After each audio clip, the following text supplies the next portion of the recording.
By late June 1944, the Allied invasion of Normandy had devolved into a brutal slog. The vast armies that stormed the beaches were now trapped in the suffocating labyrinth of the Norman hedgerows, or bocage. This ancient landscape of small fields, thick earthen walls, and sunken lanes had turned the French countryside into a defender's paradise, perfectly suited for ambush and attrition. For the Germans, the objective was simple: contain the breakout, bleed the Allies white, and hurl them back into the sea. For the Americans, pinned in the western sector of the lodgment, every yard gained was paid for in blood and burned out steel. The matchup, on paper, seemed dangerously skewed. German Panzergruppen, spearheaded by the elite Tiger and Panther tanks, possessed a fearsome technological edge. Their thick-sloped armor and high-velocity cannons could kill from distances at which their American counterparts were all but immune. From the cupola of his Panzer IV, Hauptmann Klaus Richter watched the distant column of American armor grind to a halt.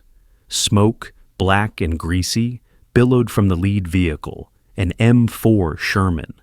It had taken a single 75mm shell from his gunner's well-aimed shot, fired from nearly a kilometer away. His crew exchanged grim, satisfied smiles. It was always the same. The American tanks were tall, clumsy, and their vertical armor was an open invitation to German gunners. They burned so easily that Richter's men had taken to calling them Tommy Coker, Tommy Cookers. "They are not tankers," his gunner had grumbled a week earlier. "They are mechanics driving tin coffins." The sentiment was common across the German front.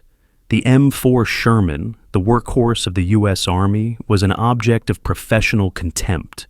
Compared to their own Panther, with its revolutionary sloped armor and long-barreled 75mm gun, or the monstrous Tiger I and its dreaded 88mm cannon, the Sherman seemed like a relic from a bygone era.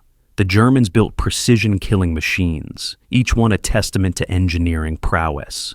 The Americans, it seemed, simply built a lot of targets. This confidence was rooted in combat doctrine. German panzer tactics emphasized qualitative superiority and the decisive action of an elite few. They believed a single Tiger crew, shielded by 120mm of frontal steel, could methodically destroy a dozen Shermans before they could even get within effective firing range. In the hedgerows, this belief hardened into dogma. Let the Americans push. Let them send their endless waves of mass-produced tanks. Each one destroyed was another crack in their morale, another drain on their will to fight. What Richter and the German High Command failed to see was that the Americans weren't just counting their losses. They were learning from them. They understood their tank's weaknesses, but they were also beginning to leverage its hidden strengths. The Germans saw a flawed machine. They failed to see the adaptable system of war it was part of. The real war in Normandy was not fought in grand cavalry charges, but in vicious short-range ambushes. For Sergeant Bill Ryder of the 2nd Armored Division, it was a war of inches. His M4 Sherman, Agnes, churned mud as it crept along a sunken lane, the hedgerows on either side forming a suffocating green canyon. They were hunting a Panther that had brewed up 2 Shermans the day before. The Panther was a predator, better gun, better armor, better optics. The Sherman was the prey. Ryder's platoon leader, a fresh-faced lieutenant barely out of his teens, knew this. He wasn't trying to outfight the Panther. He was trying to find it. That was the American doctrine taking shape in the fields of France. "My job," the lieutenant had briefed them, "isn't to win a duel. It's to fix him in place for the real killers." Suddenly, a deafening crack echoed through the lane. Less than 200 yards ahead, the Sherman on point shuddered violently. A neat, circular hole punched through its glacis plate. A wisp of white smoke turned instantly to a torrent of orange flame. The Panther had fired first. The surviving crew bailed out, their faces blackened. Ryder's gunner traversed the turret, firing a white phosphorus shell into the hedgerow where the shot had come from, creating a blinding wall of smoke. It wasn't meant to kill, it was meant to buy time. Inside the German Panzer, the crew worked with cold precision. They had the advantage, but it was a fragile one.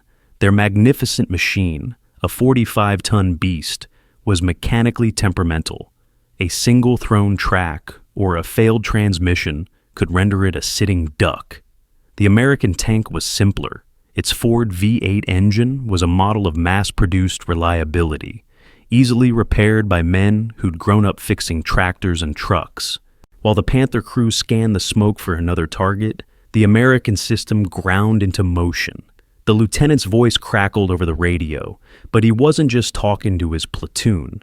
He was speaking to an entire ecosystem of war. He read a map coordinate.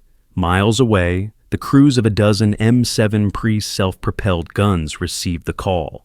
Within 90 seconds, the air above the Panther's position began to tear apart as a time-on-target barrage. A concentration of 105mm high-explosive shells, all timed to land at the exact same instant, obliterated that section of the hedgerow. The earth heaved and ancient oaks were turned into splinters. The Panther, buttoned up, survived the direct shock, but its commander was dazed, his periscope shattered. As the artillery smoke mingled with the phosphorus screen, a new sound filled the air. The guttural roar of a Pratt and Whitney R2800 double wasp engine. A P-47 Thunderbolt, one of the ever-present Jabos, from the German Jagdbomber, or fighter bomber, that circled the front lines like vultures dove from the clouds. The pilot saw the long barrel of the Panther poking from the mangled greenery. He unleashed 2 5-inch rockets. They weren't precision weapons, but they didn't have to be. One slammed into the earth beside the tank, flipping the 45-ton machine onto its side like a child's toy. The other tore through the thin top armor of the engine deck. Ryder watched as a secondary explosion, thick and oily, erupted from the crippled Panzer. The fight was over. His platoon had lost a tank and 3 men. But by nightfall, a replacement Sherman, fresh off a cargo ship, would be delivered to the company motor pool. The elite Panther and its veteran crew were a total loss that the German war machine could no longer afford to replace. The Germans had built a better weapon. The Americans had built a better war machine. The breakout came in late July 1944 under the thunder of Operation Cobra. Thousands of Allied bombers carpeted the German lines west of St. Lo, pulverizing a 6-mile corridor in the earth. Through this gap poured the vanguard of General Patton's Third Army, and the character of the war changed overnight. The claustrophobic hedgerow duels gave way to a war of movement in the rolling fields of the French interior, terrain where the long-range superiority of the German panzers should have been decisive. SS Obersturmführer Franz Staudegger, a decorated Knight's Cross holder, commanding a company of Panther tanks from the elite 2nd SS Panzer Division Das Reich, watched the American advance with a predator's calm. His orders were to blunt the southern shoulder of the breakout near St. Lo. He positioned his 5 Panthers in a classic ambush position, hull down behind a gentle ridge, their long 75mm KWK-42 cannons covering a wide open valley. As the first M4 Shermans crested the opposite hill, some 1,200 meters away, Staudegger gave the order to fire. The result was a clinical execution. 1, 2, then 3 Shermans exploded into fireballs, their crews given no chance to even identify the source of the attack. They were standard models, armed with the low-velocity 75mm gun that couldn't hope to harm a Panther at this range. "Es ist wie auf dem Schießstand," Staudegger's gunner remarked coolly. "It's like being on the firing range." But then something different appeared. Another Sherman, identical in its boxy silhouette, rolled into view. It paused, and Staudegger's gunner traversed to acquire the new target. But this Sherman had a longer, more slender gun barrel. It was an M4A1 76. One of the newer models rushed to the front. More importantly, it was carrying a weapon that would change the calculus of armored warfare in Normandy. A handful of T4 high-velocity armor-piercing HVAP rounds. These special shells, nicknamed hypervelocity by the crews, used a core of super-dense tungsten carbide encased in a lightweight aluminum body. Fired from the 76mm gun, the projectile achieved a muzzle velocity nearly 35% greater than a standard shell. It was, in essence, a battlefield scalpel designed for one purpose: to kill big cats.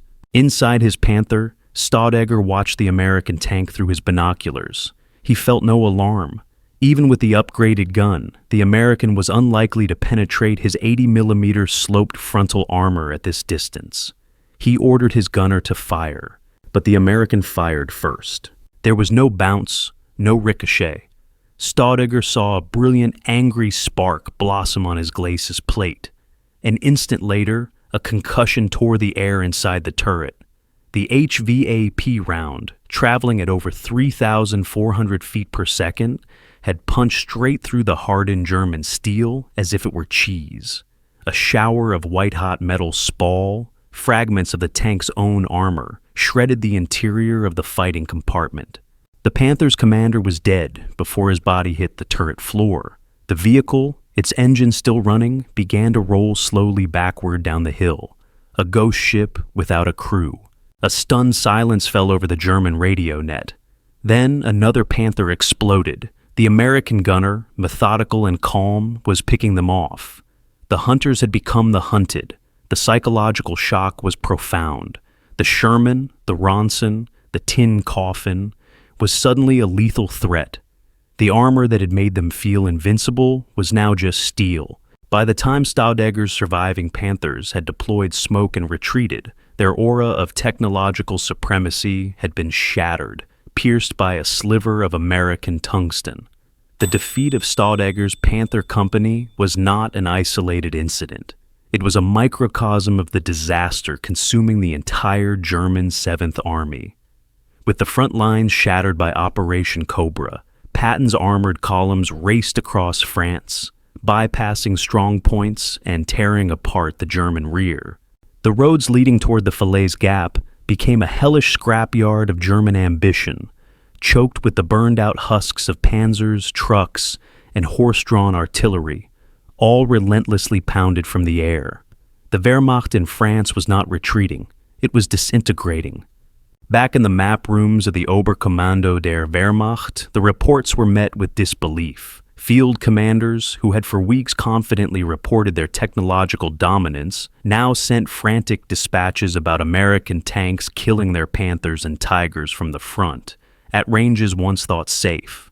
An after-action report from the 116th Panzer Division stated grimly, "The enemy has introduced an improved armor-piercing shell of unprecedented performance. Previous tactical assumptions regarding engagement ranges are now dangerously obsolete. The myth of the Sherman as a mere tin coffin died on those dusty French roads. The German High Command, including Hitler himself, was forced into a bitter re-evaluation. While no single dramatic order was ever issued, tactical bulletins were hastily circulated, warning panzer crews not to underestimate the American 76mm gun and to avoid long-range engagements where possible, a complete reversal of their previous doctrine. They had learned their lesson, but it was a lesson learned at the cost of an entire army group. The handful of HVAP rounds in Normandy were a symptom of a larger disease the Germans could not cure, the sheer industrial and innovative might of the United States. For every elite Panther they built, America produced 50 Shermans. For every problem the Sherman faced, American engineers and logisticians were already working on a solution, be it a better gun, better ammunition, or simply overwhelming artillery support. The M4 Sherman was never the best tank of World War II on a one-to-one basis. It lacked the armor and the firepower of its heavier German rivals. But history is not decided by duels. The Sherman was reliable, adaptable, and available in staggering numbers. It was the physical embodiment of the American way of war. Not a perfect weapon, but a good enough weapon, integrated into a superlative system of combined arms, logistics, and industrial production. The Germans, blinded by their belief in technological supremacy, had laughed at the simple mass-produced toy. They failed to understand that its real power lay not in its steel plate, but in the unstoppable industrial and tactical machine that put it on the battlefield. By the time they finally saw the truth, they were viewing it through the wreckage of their broken divisions.